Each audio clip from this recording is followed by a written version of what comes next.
Why do you look so much like me? Mom said you broke her heart. The Grand Meridian Hotel did not simply welcome its guests. It appraised them, its marble floors reflecting back a version of you that was either worthy or wasn't. Its chandeliers hanging like silent juries above every handshake and every hidden wound. For a 32-year-old woman who had spent 6 years building armor out of ambition and single motherhood, the lobby felt less like an entrance and more like a verdict. This was the kind of acquisition meeting that reshaped skylines, a convergence of corporate power, inherited wealth, and the particular silence of men who had never once been told no. Danielle Carter adjusted the collar of her gray suit in the elevator mirror and told herself what she always told herself before walking into rooms that weren't built for her. Eyes forward, voice steady, take up space. She had learned, over 6 years of surviving on precision and pride, that hesitation was the one luxury she could not afford. Beside her, 6-year-old Noah stood with his hands clasped and his red tie perfectly straight, studying his own reflection with the focused calm of someone conducting a private inspection. She had no idea he was already looking for something she had never shown him. Somewhere in the marble lobby below, surrounded by the low murmur of money and the scent of white orchids and polished leather, a man was sitting alone near a fountain, a man who had spent 6 years building an empire around the shape of her absence. She did not know he was already there. She was about to find out. 6 years is long enough to build a life. Long enough to sand down the sharp edges of a wound until it resembles something you can live with. Not healed, exactly, but functional, manageable. Danielle Carter had become an expert at functional. Her alarm went off at 5:45 every morning, and she was up before the second chime. She moved through their apartment on 118th Street with the quiet efficiency of someone who had learned, through necessity, to waste nothing. Not time, not energy, not the particular kind of stillness that existed before Noah woke up. She made coffee, she reviewed the day's files, she laid out his clothes the night before so that mornings ran clean, like a well-drafted floor plan with no wasted space. She was good at that, eliminating wasted space. At Hartwell and Associates, they called her the closer. Not officially, it wasn't a title, just a reputation, the kind that accumulates quietly in corridors and conference rooms until it becomes the thing people say when your name comes up. Send Danielle. She doesn't lose. In 6 years, she had moved from junior associate to senior project lead, a climb that would have taken most people a decade. She had done it in the margins of motherhood, on late nights after Noah was asleep, on early mornings before he woke, on lunch breaks that were never actually lunch. She wore her competence like a second suit. It fit perfectly. It never came off. Noah was 6 now, which still occasionally startled her. Not the number itself, but the person it had produced. He was serious in the way that some children are serious, as though they arrived in the world already acquainted with it. He asked precise questions, he remembered everything. He had her cheekbones, her directness, and a stillness in his eyes that belonged entirely to himself, or perhaps to someone she no longer let herself think about. She did not think about it. That was the rule. Forward, never back. She had constructed that rule the same way she constructed everything, out of necessity first, then habit, then something so close to belief that the distinction no longer mattered. There was no version of her life that improved by looking backward. There was Noah's lunch to pack and her 7 o'clock alarm, and the Hartwell merger presentation that needed 3 more slides, and the dry cleaning she kept forgetting to pick up. There was the small, solid, hard-won architecture of a life she had built, with her own hands, on her own terms, from the rubble of a love that had simply, without warning, without explanation, without the basic dignity of a goodbye, stopped. She did not grieve it anymore. She had decided that years ago. What she felt now, on the mornings when she caught herself pausing too long over her coffee, was something quieter and more difficult to name. Not grief, not anger, just the faint, persistent weight of a door she had never quite managed to close all the way. It happened on a Tuesday, which felt wrong somehow. The important things, Danielle had always thought, should at least have the decency to arrive on days that felt significant. Not a Tuesday. Not while she was packing Noah's lunch and half listening to the weather report and trying to remember if she'd signed his permission slip for the museum trip. Mom? Kayla at school says everybody has a dad, even if they don't live with you. She set down the sandwich bag slowly. Behind her, the morning news murmured on. She turned, and there he was, already sat at the kitchen table in his school uniform, his small hands folded in front of him, watching her with those careful, patient eyes that always made her feel uncomfortably like she was the one being read. She had prepared for this. She had prepared for this the way she prepared for everything, thoroughly, in advance, alone. She had even practiced the words in the mirror once, 2 years ago, when she first understood that the question was coming eventually and that it deserved an answer she could deliver without flinching. Everyone does, she said. She sat down across from him because this was not a standing conversation. You do too. Noah waited. He was extraordinary at waiting. He was someone I loved very much, and someone who broke my heart. That's the true answer. She reached across the table and covered his folded hands with hers. But here's what I need you to understand, baby. His story and my story, that's ours to carry. It's not yours. Your story is the one you're writing right now, at this table, in that uniform that you keep untucking before you even get to the door. The corner of his mouth moved. Almost a smile. Not quite. Did he know about me? The question landed with the particular precision her son specialized in. Clean, direct, and aimed exactly at the thing she least wanted to examine. She held his gaze and kept her voice even. I don't know, she said, which was true enough. He nodded once, the way he did when he was filing something away rather than letting it go, and then he asked if he could have the apple slices instead of the grapes. She said yes. She retucked his shirt before he reached the door. He untucked it on the landing. She pretended not to notice. It was only after she heard the elevator close that she crossed the apartment to her bedroom, opened the bottom drawer of her nightstand, passed the spare charger, the old lease, the things that accumulated in drawers because you couldn't bring yourself to throw them away, and took out the photograph. It wasn't much, just a moment. A river and autumn, 2 people laughing at something the camera hadn't caught. She looked at it for exactly as long as she allowed herself. Then she put it away, closed the drawer, and went to get her coat.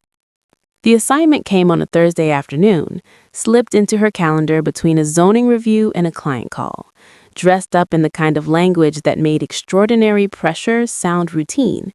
Senior lead, Hartwell Acquisition Presentation, LMJ Capital Group. Beneath it, in Richard Hartwell's assistant's characteristically sparse shorthand, big one, all hands, don't be late. Danielle read it twice, added it to her project folder, and moved on. She had learned not to perform excitement about opportunities she had already decided to take. She would lead the presentation, she would close it. That was the beginning and end of the analysis. The briefing packet arrived by end of day, 43 pages, dense with acquisition terms, property portfolios, and the kind of corporate biography that revealed everything about a company's assets and nothing about the people behind them. LMJ Capital Group had been operating out of Seoul for 8 years, with aggressive expansion into North American commercial real estate over the last 3. Clean financials, impressive trajectory. A founder, the packet noted, who rarely attended preliminary meetings and was not expected to be present for the first round. She highlighted, annotated, and built the presentation framework before Noah's bedtime. She worked for another 2 hours after, refining the opening slides, because first impressions in rooms like these were decided in the first 4 minutes, and she had never once left those 4 minutes to chance. It was Marcus, her colleague, who first said the name aloud, the following Monday, leaning against her office doorframe with the particular energy of someone delivering news they found more interesting than she would. You know who LMJ Capital actually is, right? Lee Min-jun, Korean billionaire, 32, made his first $100 million before he was 28. Profile in the FT last year called him, and I'm quoting here, the most patient predator in commercial real estate. Marcus seemed to find this thrilling. Apparently, he built the whole thing from nothing. Grad student background, no family money to start with, just snap, empire. I'll read the profile, Danielle said without looking up. You want me to send it? I'll find it. He laughed, and she sat for a moment with her pen hovering above the legal pad, a stillness moving through her that she couldn't immediately name. Grad student, Seoul, 32. She pulled up the acquisition packet and turned to the founder's page, which she had skimmed before without stopping. The photograph was small, corporate headshot, dark suit, the practiced neutrality of a man accustomed to being photographed. Sharp features, defined jaw, hair swept neatly back. Her pen touched the paper and didn't move.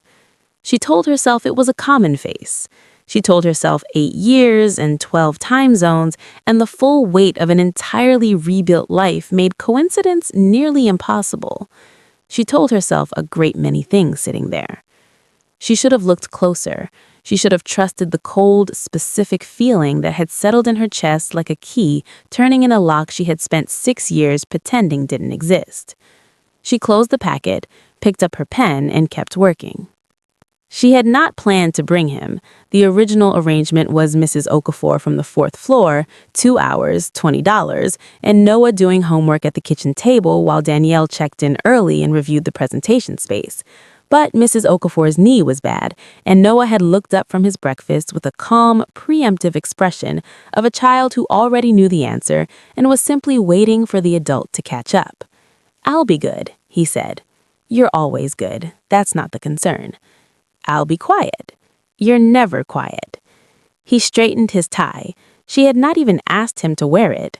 She took that as either a good sign or a warning and did not examine which. The Grand Meridian received them the way it received everyone, with the particular indifference of a place so accustomed to importance that it had stopped registering it. Danielle approached the front desk with her portfolio under her arm and Noah at her side, his small dress shoes clicking against the marble with a confidence she found endearing and slightly alarming. She checked in, confirmed the conference room, exchanged the necessary pleasantries. She turned once to find Noah exactly where she'd left him. She turned again, and he was gone. Not far, she could see him almost immediately, which did nothing to slow her pulse. He had drifted, as he always drifted, toward whatever had quietly caught his attention. Today it was the fountain at the center of the lobby, and more specifically, the man seated near it. Long legs, dark suit, one hand resting on his knee, and the other holding a phone he wasn't really looking at. He had the look of someone receiving a message they had already read too many times. Noah stood 4 feet away and studied him with the open, unself-conscious focus of a child who had not yet learned that staring was impolite, or learned it and decided it didn't apply here. The man felt it eventually. He looked up. For a moment, neither of them moved. Something crossed his face that Danielle, 30 feet away and just now turning from the desk, would not have been able to name. It was not confusion exactly. It was the expression of a person encountering something that shouldn't be possible, a face that reflected back a version of his own, smaller and more certain, set above a red tie and an absolutely unwavering gaze. "You look like me," Noah said. The man said nothing. His phone lowered slowly to his knee. Noah considered him for another moment with the patient, systematic thoroughness of someone completing an inspection. Then, with the same calm tone he used to state any other observable fact, that it was raining, that his apple was cold, that Tuesday's pasta needed more salt. "Mom says you broke her heart." Danielle had taken exactly 4 steps away from the front desk when she heard it. She stopped. The marble floor seemed to tilt very slightly beneath her, the chandelier light fracturing at the edges of her vision, and for the first time in 6 years, the wall she had built, brick by careful brick, late night by late night, forward and never back, cracked clean down the middle. She had 47 minutes. That was the distance between the lobby and the meeting, 47 minutes in which she returned Noah to Mrs. Okafor, who had apparently recovered sufficiently from her knee, rode the elevator to the 14th floor twice without getting off, stood in the bathroom with both hands flat on the cold edge of the sink, and told her reflection the same thing she had told it for 6 years. You are prepared. You are capable. You do not lose. She had not spoken to him in the lobby. There had been a moment, his eyes finding hers across the marble floor, Noah standing between them like a small, unknowing detonator, where the geometry of it was so precise, so cruelly exact, that her body had simply refused to move. Then a hotel attendant had appeared, and she had taken Noah by the hand, and she had walked to the elevator with her spine straight and her face arranged into the expression she wore when she needed the world to believe she was fine. She was not fine. She was a professional, which was the next best thing. The conference room was on the 14th floor, north end, floor-to-ceiling windows with a view of Midtown that on any other day she would have used to center herself. She paused outside the door for exactly 3 seconds, an old habit, a reset, then pressed the handle and walked in. He was already there. Of course he was. He was the kind of man who arrived first to every room, who understood that the person already seated held a particular gravity. He sat at the head of the table in a dark suit, a single folder open in front of him, and he looked up when she entered with the immediacy of someone who had been waiting, not for the meeting, but specifically for this. Danielle crossed the room at a pace that cost her more than it should have and took her seat at the opposite end of the table, setting her portfolio down with the quiet precision of placing a chess piece. She did not look at him again immediately. She uncapped her pen, she aligned her notes, she performed the small rituals of readiness until her hands were steady. Then she looked up, because not looking would have been its own kind of admission. His face was the same, older, composed into something harder and more deliberate, but the same. He was watching her with an expression she could not afford to interpret, something between devastation and restraint, pulled tight across his features like a wire under too much tension. Around them, assistants arranged water glasses, a projector hummed to life. 3 other people entered and took their seats, bringing with them the ordinary sounds of an ordinary meeting. Neither of them spoke. Not yet. The 9 words Noah had delivered in the lobby settled over the table like a weather system, invisible and absolute, changing the pressure of everything in the room. Danielle opened her portfolio. "Thank you for making time," she said. Her voice was clear and even and gave nothing away. It was the best performance of her career. She was certain of that. She was also certain from the way his jaw tightened almost imperceptibly when she spoke that he knew exactly what it was costing her. The meeting began anyway. It was the only thing left to do. The meeting lasted 90 minutes and she did not lose. She presented with the precision she had spent 2 weeks constructing, clean transitions, confident projections, answers ready before the questions formed firmly. The Hartwell partners had looked pleased, the LMJ associates had taken notes, and Lee Min-jun had sat at the head of the tables for 90 minutes with his hands folded and his face composed, and his eyes were turning to her with a frequency she felt without looking, the way you feel weather changing before it arrives. She was the first to stand when it ended. She gathered her materials with the practiced efficiency of someone who had already mentally left the room, exchanged the appropriate closing remarks with the associates nearest her, and walked to the door at a pace that was professionally unhurried and personally desperate. She was 12 steps into the corridor when she heard him behind her. "Danielle." The way he said her name, not loudly, not with command, but with the particular weight of someone who had been holding it in their mouth for a long time, stopped her more effectively than a hand on her arm would have. She stood still for a moment, facing forward, before she turned. He had followed her out alone. The arrogance she had braced for was not there. What was there was worse. He looked like a man standing at the edge of something he didn't know how to cross, composed on the surface and undone just beneath it, the same contradiction she had been managing from the other side of a very long table. "I need 5 minutes," he said. "I have another call at—" "Please." The word landed quietly. She looked at him, really looked, for the first time since the lobby, since the elevator, since 6 years ago when looking at him was the easiest thing in the world, and something in the directness of his exhaustion made her stay. He didn't move closer. He seemed to understand that proximity was something she would not allow yet, and that understanding, somehow, made it worse. "I need you to know something," he said. "I was told you chose to end it. He paused, and she watched him weigh the next words carefully, like you handle something that has been sharp for a long time. I was sent a message from your number. It said you had moved on, that you didn't want contact. He stopped. I believed it. I shouldn't have, I know that, but I believed it. The corridor was quiet around them, the ordinary sounds of the hotel muffled and distant. Danielle said nothing. She was very good at saying nothing. But something was happening beneath the silence, a small structural shift, the way a building settles after years of pressure, a sound too low to hear but present in the bones. She had spent 6 years certain about what he had done. The certainty was still there. It was just, for the first time, slightly smaller than it had been before. She did not call him back that night.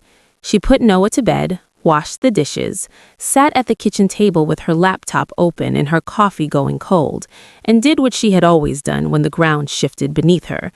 She looked for documentation, facts, the solid, verifiable architecture of what had actually happened, because feelings were unreliable and always had been, and she had learned that lesson at considerable cost. She found the message in an old email archive, forwarded to herself years ago from a number she no longer had, saved with the compulsive thoroughness of a woman who had needed proof of her own pain. She read it once, then she opened her sent folder and searched the same date. She had not sent it. She had known that. She had always known that. What she had not known, what she had not allowed herself to consider, because the alternative required a kind of hope she could not afford, was that someone else had. They met the following evening at a coffee shop 3 blocks from her office, neutral ground, her choice of location and her choice of time. He arrived before her again. She was beginning to understand this was simply how he moved through the world, arriving early, waiting without complaint, occupying whatever space he was given with a stillness that she had once found steadying and now found complicated. He had brought documents. She had not expected that. A manila folder, slim but deliberate, placed on the table between them without ceremony. Inside, phone records, a letter in Korean, translated on the facing page, and a single email chain between his father's chief of staff and a private telecommunications consultant dated 8 years ago, itemized with the cold efficiency of people who considered other people's lives an administrative matter. She read it slowly. He did not rush her. The shape of it was not surprising exactly. She had always understood that his family had not wanted her, that she was the wrong country and the wrong background and the wrong everything for what they had planned for him. What she had not known was the precision of it, the interception, the forged message constructed from fragments of her actual texts, assembled carefully enough to sound like her. The conditions attached to his inheritance, documented in language so clinical it made her stomach turn. He believed it, he said when she closed the folder. That's the part I can't. He stopped, started again. I believed it because some part of me had been told my whole life that a world like mine and a world like yours didn't. He didn't finish the sentence. He didn't need to. I'm ashamed of that, not of them, of me, for making it easier for them. Danielle sat with that for a long moment. Outside, the city moved past the window with its ordinary indifference, unbothered by the quiet demolition happening at a corner table over 2 untouched cups of coffee. I know, she said finally. It was not forgiveness. It was not absolution. It was simply the truth, offered back to him in the same quiet register he had offered his, the first honest exchange they had managed in 6 years, and the most difficult 2 words she had ever said. She did not arrange it. That felt important to her, that it not be staged, not be a moment she had constructed and controlled like everything else. She had decided that if it was going to happen, it would happen naturally, which was another way of saying she would stop preventing it. Min-Jun had asked carefully if he could meet Noah properly, not in a hotel lobby, not across the accidental geometry of a marble floor, properly. She had said she would think about it, which was true, and she had thought about almost nothing else for 4 days, turning it over in the quiet hours after Noah was asleep, examining it from every angle the way she examined a building plan, looking for the load-bearing walls, the places where the structure could fail. In the end, it was a Saturday afternoon, her apartment, nothing ceremonial about it. She told Noah only that someone was coming for coffee. Noah had looked at her with those eyes and said nothing, which meant he already understood more than she had said. Min-jun arrived on time. He brought nothing. No gifts, no gestures calibrated to impress a child. She noted that. It mattered. Noah was at the kitchen table with a book when he came in. He looked up, assessed the situation with his characteristic unhurried thoroughness, and returned briefly to his page before closing it with the air of someone who had decided to give the matter his full attention. The adults managed introductory sentences, careful, surface level, the verbal equivalent of testing ice. Noah let this continue for approximately 4 minutes. Then he set his elbows on the table, folded his hands, and looked directly at Lee Min-jun in the way that Danielle recognized as the prelude to something she could not prepare for. Noah said, "Are you going to stay or are you going to leave again?" The room went very quiet. Danielle felt the question move through her like a current. Not just what it asked, but the fact that Noah had said again, which meant he had drawn his own conclusions from the pieces she had never directly given him, which meant she had underestimated him, which she should have known better to do. Min-jun did not look away. He did not reach for reassuring language or the practiced confidence he carried into boardrooms. He sat with the question for a moment, visibly, letting Noah see him actually hold it rather than deflect it. "I'm going to stay," he said quietly, "but I know that's just words right now." Noah considered this with the patience of a judge reserving sentencing. "Then don't say it. Just do it." He came back the next morning.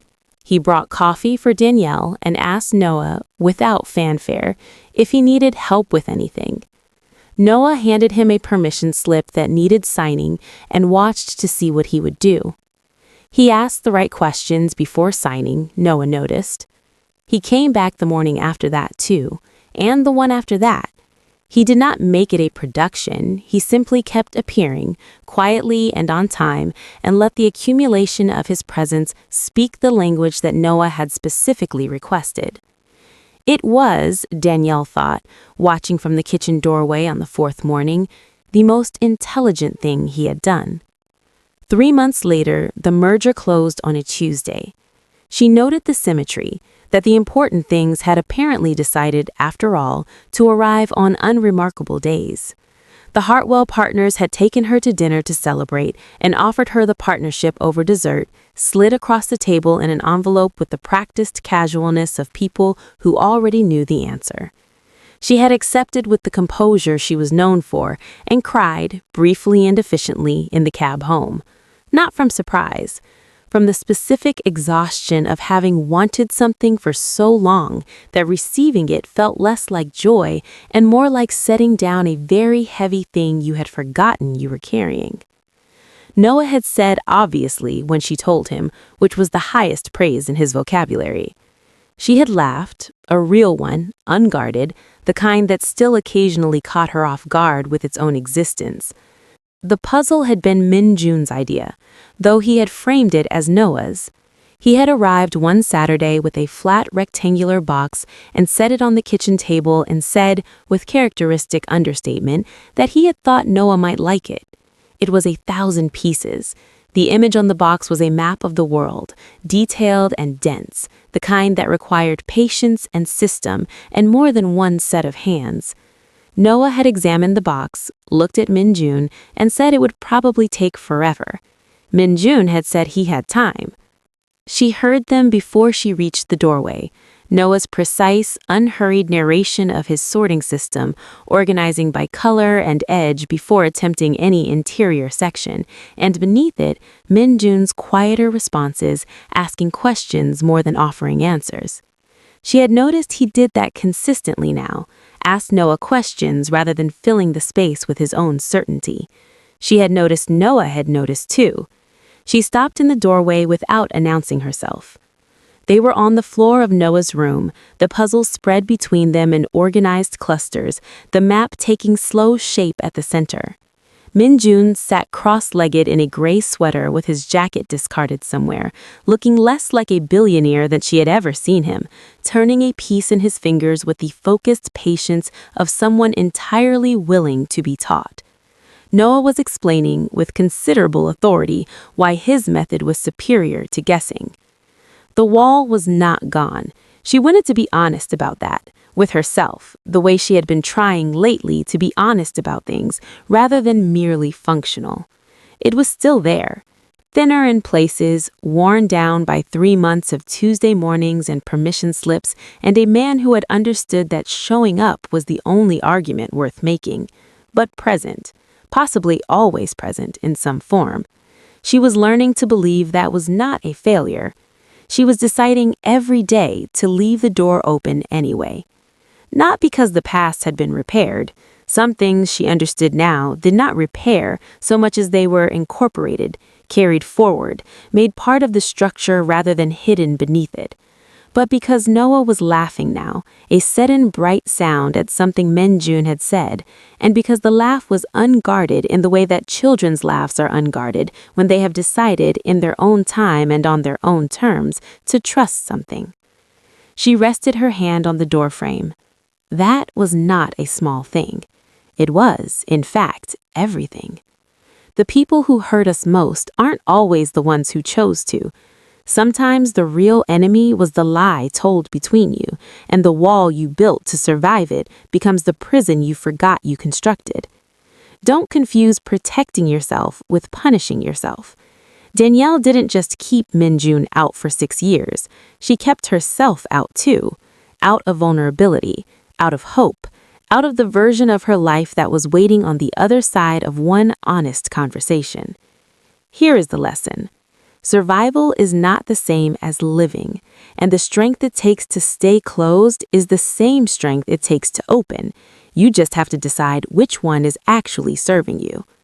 For everyone watching who has built a wall so well you've started calling it your personality, who has turned pain into productivity, heartbreak into hustle, and absence into independence, this story is for you.